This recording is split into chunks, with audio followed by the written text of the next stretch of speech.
A principal causa da superlotação dos presídios é o tráfico de drogas. O problema é que a lei não especifica qual é o critério para separar viciados de traficantes. O porte de drogas é crime, mas o usuário não pode ser preso, fica sujeito a medidas socioeducativas. Mas muitos são presos com quantidade pequena de drogas e acabam respondendo como traficantes. A lei chamada de crimes hediondos e também a chamada lei de drogas, que investiram muitas vezes no encarceramento desnecessário, despeito muitas vezes da gravidade ou sob o rótulo de gravidade de crimes cometidos, mas no encarceramento desnecessário de pessoas que acabaram ocupando os espaços prisionais indevidamente. São pessoas que ainda não têm uma situação processual definida. Enquanto a população espera por segurança com a manutenção dos presídios lotados, a realidade nos mostra que os principais criminosos, reais responsáveis pela falta de segurança, raramente são presos. Entre eles estão os grandes traficantes. O problema das drogas é um problema fundamental digamos, na situação de insegurança do Brasil. E essas facções criminosas, esses traficantes, têm poder porque as drogas são ilegais. Por isso tem poder. Então, só com repressão, mandando a polícia militar nas favelas, você nunca vai acabar com o tráfico. Há evidências de que a principal causa de assassinatos no Brasil está ligada ao tráfico de drogas. Tem 60 mil homicídios no Brasil por ano, né? Quantos desses são motivados por droga? Não sabemos. Mas o que eu sei é que em Niterói, em São Gonçalo, que são dois municípios perto do Rio de Janeiro, teve 480 homicídios em 2014 e 400 estavam relacionados com droga, segundo o chefe da delegacia de homicídios, que falei com ele, né, para a pesquisa atual que estou fazendo. O Estado perdeu a guerra contra as drogas. O Estado não consegue mais apresentar uma política de segurança pública que possa dar um basta na relação do jovem com a droga e com o tráfico. Uma boa parte desse elevado número de homicídios do Brasil decorre da chamada guerra contra as drogas. Porque nesse confronto com a polícia se morre, e se morre também muitas vezes em confrontos entre os próprios traficantes, na briga por espaço ou na briga por mercado. Não há dúvidas de que a política de combate às drogas no Brasil não é eficiente. Perdemos essa guerra. Uma das opções para tentarmos diminuir o uso de drogas e os assassinatos que envolvem esse universo, além de reduzir vertiginosamente o número de detentos, seria adotar medidas como em países que descriminalizaram algumas drogas, Portugal e Uruguai, por exemplo. Os recursos que eram usados em processos e prisões de dependentes químicos agora são investidos em programas de tratamento dos viciados. O principal argumento contra a descriminalização das drogas é que você vai ter mais pessoas usando drogas. Esse é o principal argumento. Mas não tem provas. Não tem provas que isso vai acontecer. E o que sim que está provado é que você vai melhorar a segurança pública. Essa guerra contra as drogas beneficia uma categoria, os traficantes. Esses são os grandes beneficiados. A partir do momento que você regulamenta o uso das drogas, chama a responsabilidade do Estado para isso, como, por exemplo, o Estado tem a responsabilidade do controle da tarja preta, não tem? Então, ele poderia ter essa responsabilidade também. Portugal descriminalizou faz 15 anos. E qual foi o resultado? Caiu o número de pessoas dependentes de droga. Caiu. A taxa de encarceramento caiu também. E também caiu a taxa de pessoas infectadas com HIV. Eu vivo 24 horas pensando nele lá dentro, né? Nas terça-feiras eu tenho que levar o jumbo dele, aí eu me animo os dias que eu tenho que ir lá. Mesmo que eu não vá ver ele no jumbo, eu fico animada, porque eu vou deixar as coisinhas para ele, né? Essa mãe teve o filho preso, acusado de tráfico de drogas, em junho de 2015. O jovem é casado, tem filhos e trabalhava.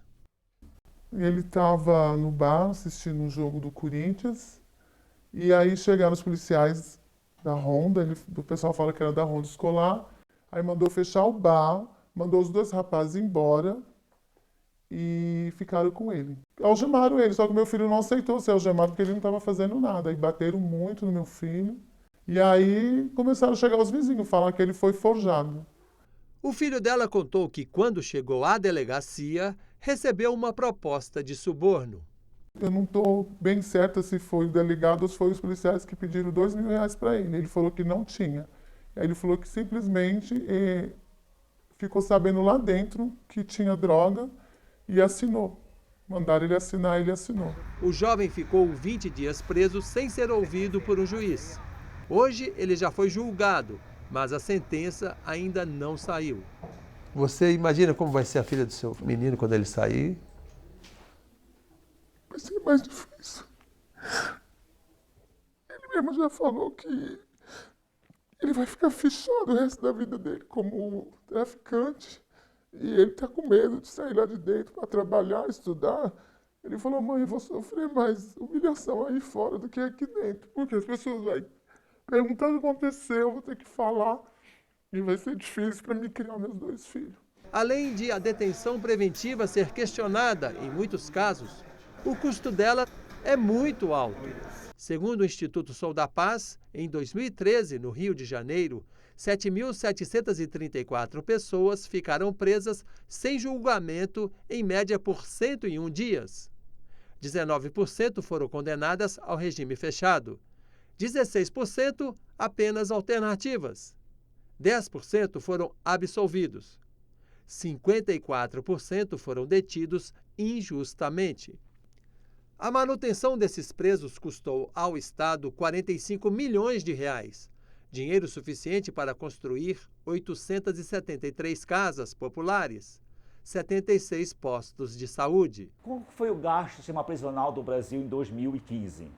Segundo o próprio Ministério da Justiça, quem apresenta os dados até no site aí, o Renato De Vito, que é o presidente, o Brasil gastou 12 bilhões e meio no sistema prisional do ano 2015. São Paulo foi 4 bilhões que nós gastamos.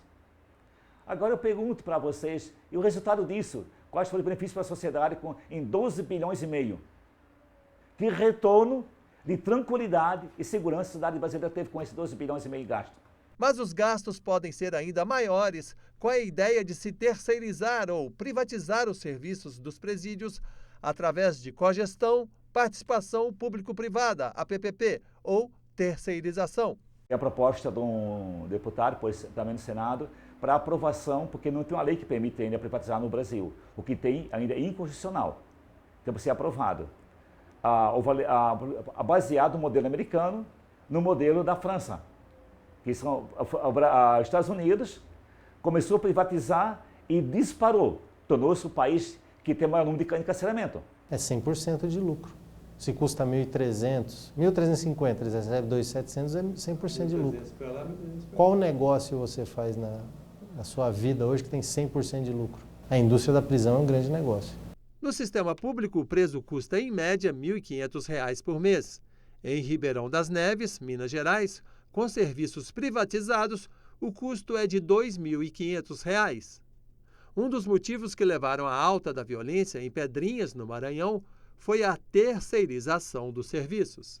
O complexo prisional de Pedrinhas, onde os presos foram decapitados, era uma unidade gerida por cogestão. E depois que aquela crise veio à tona, o próprio governo maranhense reestatizou todo o corpo de funcionários de Pedrinha, que era privatizado, era todo terceirizado. Né? O que está para frente de uma política de privatização é uma política de manutenção desse viés exclusivamente encarcerador do nosso sistema de justiça criminal. Diante de tantos problemas estratosféricos, fica uma pergunta: há solução? Solução tem, óbvio, várias. O projeto Audiência de Custódia é isso, conseguimos. Conseguimos uma pequena vitória com um resultado gigantesco. A situação começou a melhorar um pouco aqui na capital paulista a partir de 24 de fevereiro de 2015, quando começaram a ser feitas aqui no Tribunal de Justiça do Estado de São Paulo as audiências de custódia.